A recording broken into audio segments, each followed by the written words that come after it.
Jesús, su madre y sus hermanos, pero con el gentío no lograban llegar hasta él. Entonces le avisaron: tu madre y tus hermanos están fuera y quieren verte.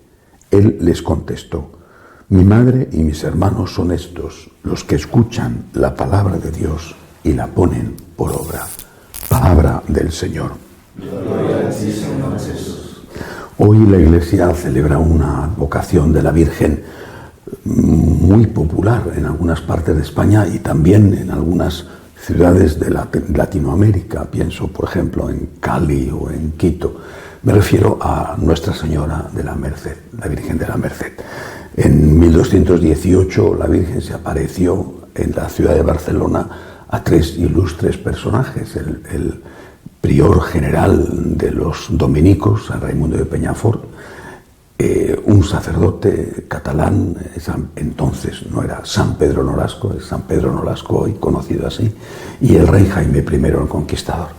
Se les apareció por separado para pedirles un trabajo, un servicio.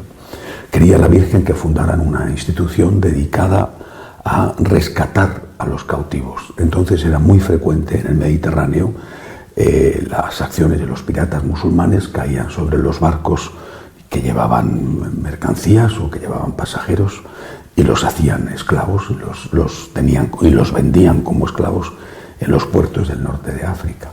O bien asaltaban las ciudades pequeñas o grandes de España y también de Italia para hacer lo mismo, coger a la gente como esclavos.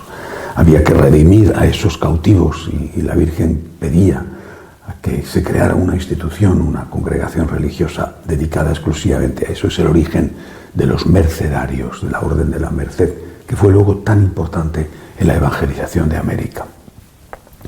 Esta historia que tenemos que recordarla coincide además con el Evangelio de hoy, porque el Señor habla el Evangelio habla de la madre de Jesús y los hermanos en el sentido de los parientes próximos, es decir, primos hermanos, porque la palabra primo hermano no existía en el idioma en el que se escribe en primer lugar el Evangelio en el que hablaba Jesús, el arameo.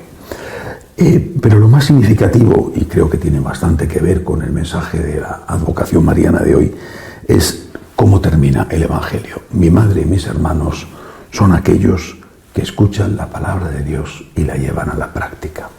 No podemos llevar a la práctica la palabra de Dios si no escuchamos la palabra de Dios. ¿Cómo vamos a practicar lo que no conocemos? ¿Cómo vamos a amar al que no conocemos? ¿Cómo vamos a llevar a la práctica el Evangelio si no lo conocemos? ¿Y cómo lo vamos a conocer si no nos lo enseñan? ¿Y cómo lo vamos a enseñar? ¿O cómo vamos a recibirlo si no hay personas que lo enseñen? Personas que lo enseñen, evangelizadores. En las familias, evangelizadores. En las parroquias, personas que lo enseñen rectamente, no personas que enseñen su Evangelio, su palabra de Dios, su adaptación del Evangelio a sus caprichos o a sus intereses o a sus opiniones. Personas que enseñen la palabra. Así podremos conocer la palabra, conocer el mensaje de Jesús, y una vez que conocemos la palabra, ya es responsabilidad nuestra secundar la gracia de Dios y ponerla por obra. Si no practicamos el Evangelio y si lo conocemos, pecamos y pecamos gravemente, aunque siempre, por desgracia, cometemos esos pecados y podemos y debemos decirle al Señor: perdóname, perdóname. Pero al menos sabremos que nos hemos equivocado. ¿Cómo vamos a saber que nos hemos equivocado si no nos han enseñado la palabra de Dios? Hoy hay que rescatar a otro tipo de cautivos, aparte de que en el Mediterráneo sigue siendo una verdadera tragedia, no un drama, sino una tragedia. La cuestión de la inmigración ilegal es un problema de máxima importancia, y de hecho estos días han estado reunidos algunos de los líderes europeos en la isla de Malta para tratar de este asunto.